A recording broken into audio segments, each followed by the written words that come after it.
Ndabaramukije mwese bakundwa muriko murakurikirana ibiganiro biriko biraca kuri televiziyo yacu No Repentance No Heaven, atakwihana nta juru. Uyu ni umwanya w'ikiganiro gutabara kw'Imana mugira mushikirizwe na jewe mwene so Pastor Kabura Donatien. Dusome amajambo y'Imana dusanga mu butumwa bwiza ko bwanditswe na Matayo ibice 27 umurongo wa 32.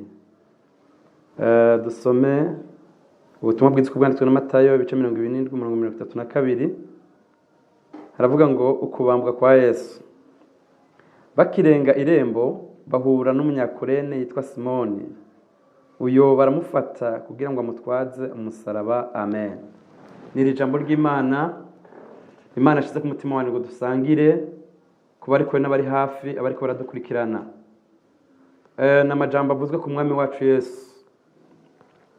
Jambo rivuze ngo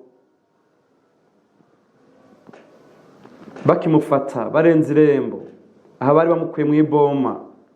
Yesu yaraheje gukubitwa ababaye arusha yaremerewe.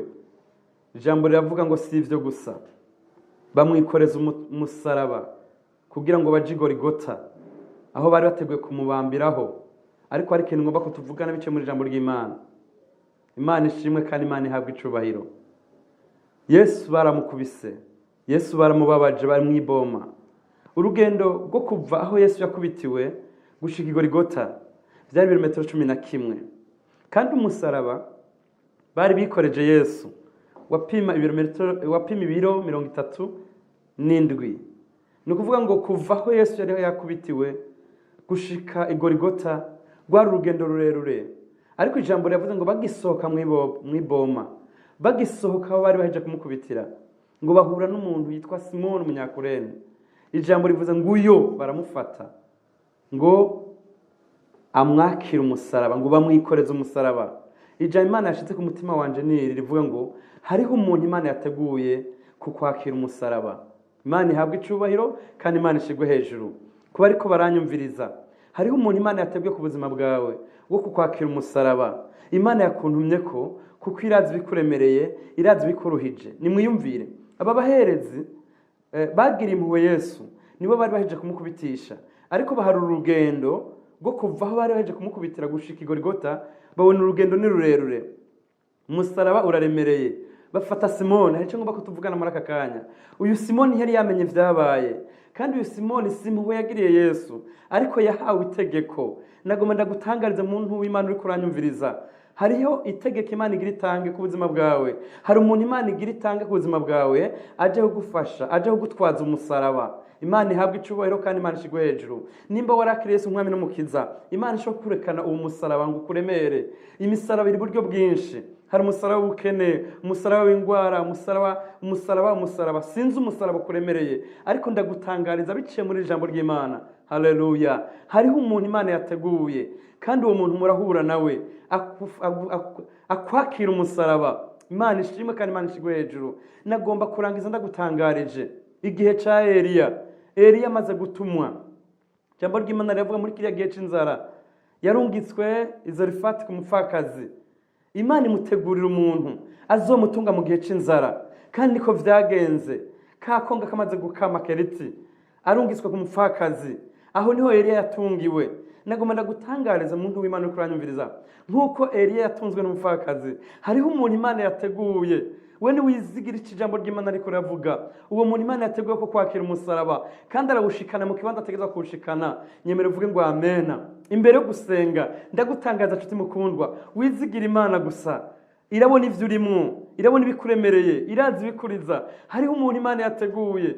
Simoni ntabwo yarababaye Yesu, yahawe itegeko. Hariho umuntu ijuru rigira rihereza itegeko ku buzima bwawe, arakwikorera umusaraba. Haleluya. Ico kibazo bikuremereye, iyo ngwari kuremereye, ico kibazo ugiranya amarira iminsi, hariho umuntu Imana yateguye. Ndashaka kuvugishwa ku buzima bwawe uri kuranyumviriza. Imana ishimwe kandi Imana ihabwa icubahiro. Sinzi ikikuremereye, sinzi ikikuriza, sinzi ikikubabaje, ariko hariho umuntu Imana iteguye ku buzima bwawe aje kukwakira umusaraba. Nyemere uvuge ngo amen aho uri kurumviriza ubutumwa bwiza. Hariho umuntu Imana yateguye, kandi reka nkubwire, inyuma y'iri jambo ry'Imana hariho intahe, hariho amashimwe, kuko hariho umuntu Imana yateguye ku buzima bwawe. N'iri jambo ry'Imana Imana ishize ku mutima wanje tuganire. muri iki kiganiro gutabara kw'Imana. Twizeye Imana itabura inzira, twizeye Imana itabara, twizeye Imana yumva abasenga, twizeye Imana iruhura abantu bayo. Hariho umuntu Imana yateguye, haleluya, ku buzima bwawe, situasiyo yose urimo, ibihe byose urimo, hariho umuntu Imana yateguye. Ndashaka gusengana nawe uremerewe, ndashaka gusengana nawe urushe, ndashaka gusengana nawe ugize iminsi uri ahantu uri mu bibazo. Uhumure, urugendo ni rurerure, ariko hariho umuntu Imana yateguye. Umusaraba uraremereye, ariko hariho umuntu Imana yateguye. Reka dusangane nawe muri aka kanya, nshuti mukundwa, wizigire icyo Imana, ijambo ry'Imana riko riravuga. Ubu ni ubuhanuzi ku buzima bwawe.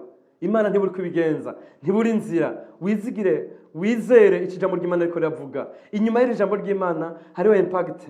Inyuma y'iri jambo ry'Imana hariho kubona amatokeo. Inyuma y'iri jambo ry'Imana hariho kubona ingaruka z'ijambo. Wizigire Imana gusa irarungitse umuntu, irahagurukije umuntu kugufasha kukwikorera umusaraba. Haleluya. Kandi nagomba ndabatangarize kuba ariko baranyumviriza, bishoboka ko warugize iminsi ubuza akazi nta kazi, bishoboka ko iminsi uri mu bukene, bishoboka ko iminsi warasengeye mutahe, bishoboka ko iminsi uri kurasengera ikintu kanaka. Ijuru rimbwe ngo ngutangarize ngo hariho umuntu Imana ihagurukije ku buzima bwawe. Imana iguha umugisha kandi Imana ikugire neza. Ndifuza ngo inyuma y'iri jambo ry'Imana, Imana nimara kuzana umuntu uzushinga intahe, uzushima Imana, Imana ibaha umugisha kandi Imana ibagire neza. Mwari kumwe na jewe mwene so Pastor Kabara Donatien, tugiye gusenga Imana. Ariko kandi mbere ko dusenga Imana, nashaka gushimira ubuyobozi bw'iyi televiziyo, nashaka gushimira abakozi b'iyi televiziyo bitanga batiziganya kugira ngo bikunde dushobore kubashikiriza ubutumwa bwiza. Nabi Imana ibaha umugisha kandi abo nyende batangarije mu izina rya Yesu. Imana itegura umuntu. Reka dusengane namwe muri aka kanya. Imana ibaha umugisha abariko baradukurikirana. Reka dusenge. Mana, mu izina rya Yesu, ndagushimiye kubw'uyu muntu yumvise ubutumwa bwiza. Ndazi hari byari bimuremereye, ndazi hari byari bimuruhije, ariko utegura umuntu ku buzima bwiwe. Namara kumvira ijambo rigira icyo rikoze ku buzima bwiwe, namara kumvira ijambo rimuhindura imibereho, namara kumvira ijambo rigira icyo rimukoreye, umuremere intahe, umuremere amashimwe. Ni mu izina ryawe ugera nsaza shima. Amen kandi amen. Imana ibaha umugisha. Murakoze.